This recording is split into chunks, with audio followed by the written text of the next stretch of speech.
A'udzu billahi minasyaitonir rajim. Bismillahirrahmanirrahim.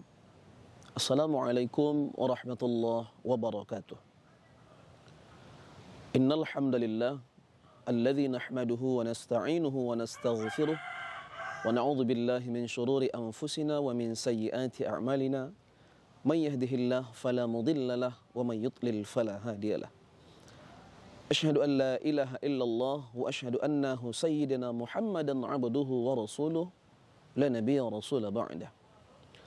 Allahumma fassalli wa sallim wa barik ala sayyidina Muhammad wa ala ali wa ashabihi ajma'in. Amma ba'd. Qala Allah ta'ala fil Qur'anil Karim. A'udzu billahi minasy syaithanir rajim. Bismillahirrahmanirrahim. Ya ayyuhalladzina amanu kutiba alaikumus shiyam kama kutiba alal ladzina min qablikum la'allakum tattaqun. Shadaqallahul azim. Para pemirsa dimanapun Anda berada, bahwa Ramadan laksana seorang tamu yang berkunjung ke rumah kita. Maka ketika ada seorang tamu berkunjung ke rumah kita, setidaknya ada dua reaksi yang ditimbulkan oleh pemilik rumah.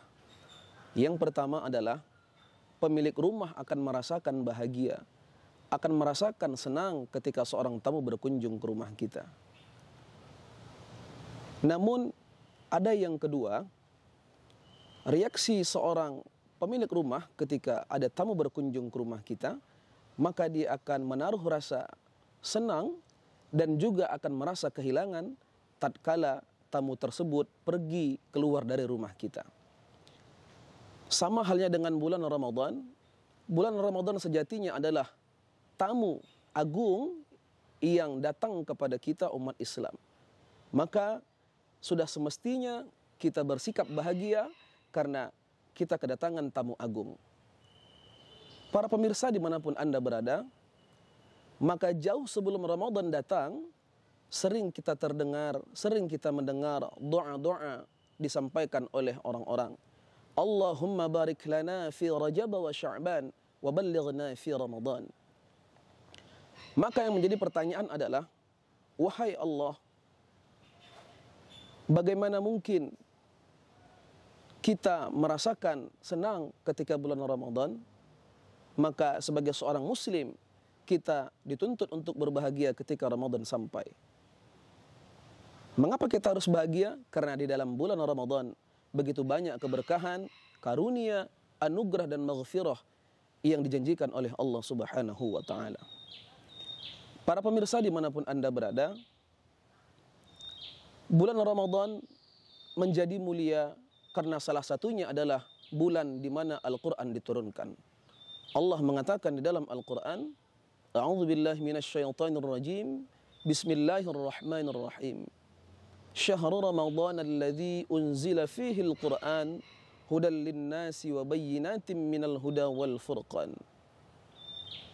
Bulan Ramadan adalah bulan diturunkannya Al-Qur'an yang merupakan petunjuk bagi manusia dan menjadikan pembeda antara yang benar dan yang salah.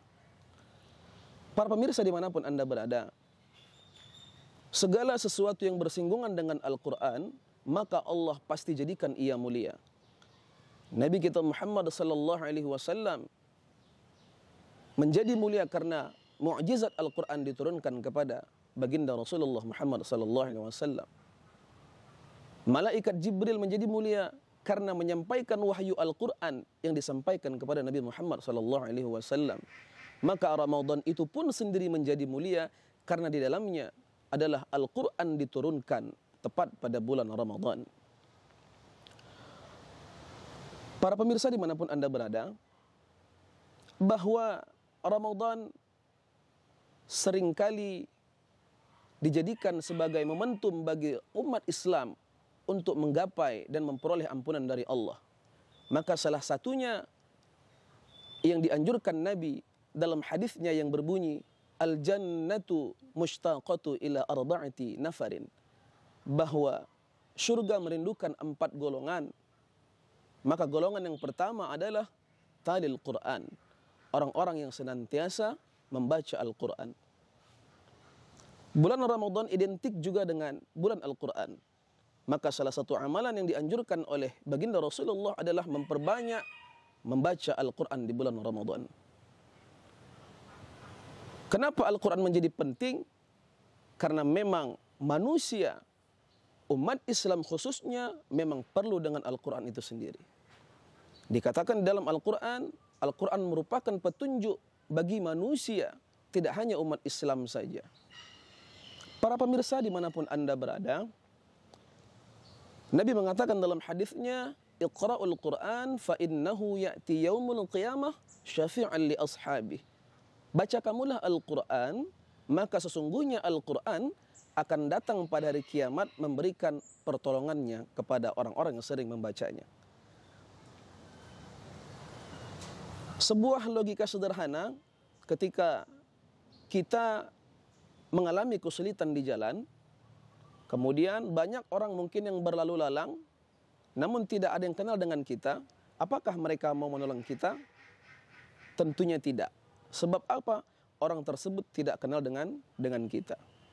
Sama halnya dengan Al-Quran. Bagaimana mungkin Al-Quran akan datang kepada kita, sedangkan kita tidak pernah bermesraan dengan Al-Quran semasa di dunia? Maka makna syafi'an li ashabi itu adalah orang-orang yang sering bergelut, orang-orang yang sering bersinggungan dengan Al-Quran.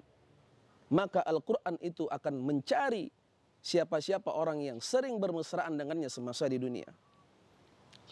Para pemirsa dimanapun Anda berada,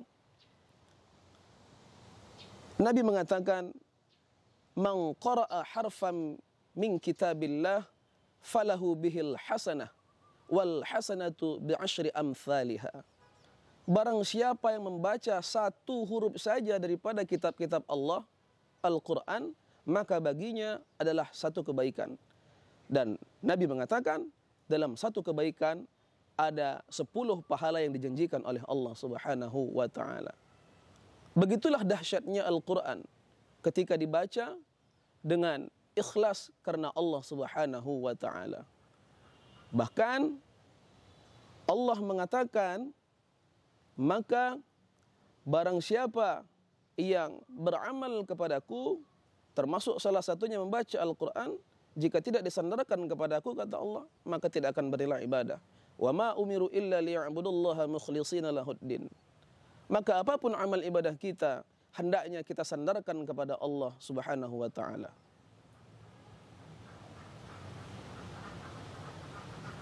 Para pemirsa dimanapun Anda berada, maka golongan yang kedua, orang-orang yang dirindukan surga adalah wahafizil lisan. Orang-orang yang senantiasa menjaga lidahnya.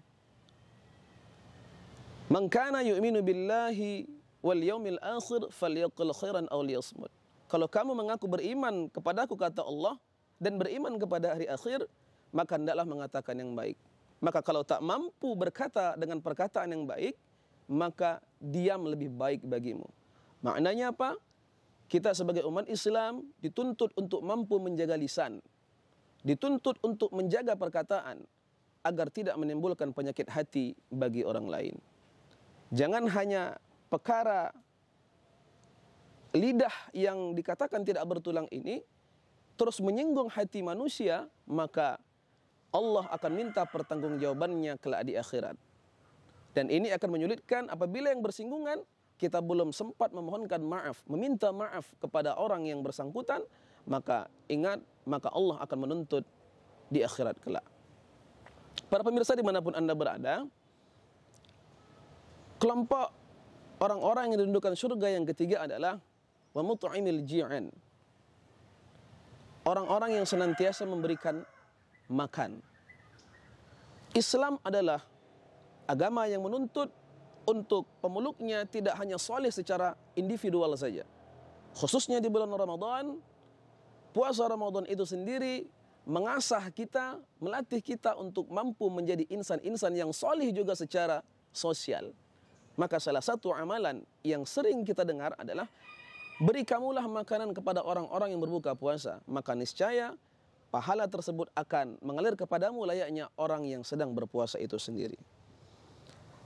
Golongan yang terakhir dikatakan Nabi dalam hadisnya, orang-orang yang dirindukan surga adalah wa tasumu Ramadan. Orang-orang yang senantiasa berpuasa pada bulan Ramadan.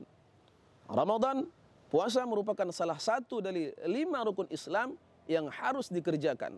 Maka tidak ada alasan bagi seorang muslim untuk dia tidak berpuasa. Allah katakan dalam Al-Quran, kalau dia sedang dalam sakit atau perjalanan, fa'iddatun min ayyamin ukhar, maka dia harus mengganti di hari yang lain.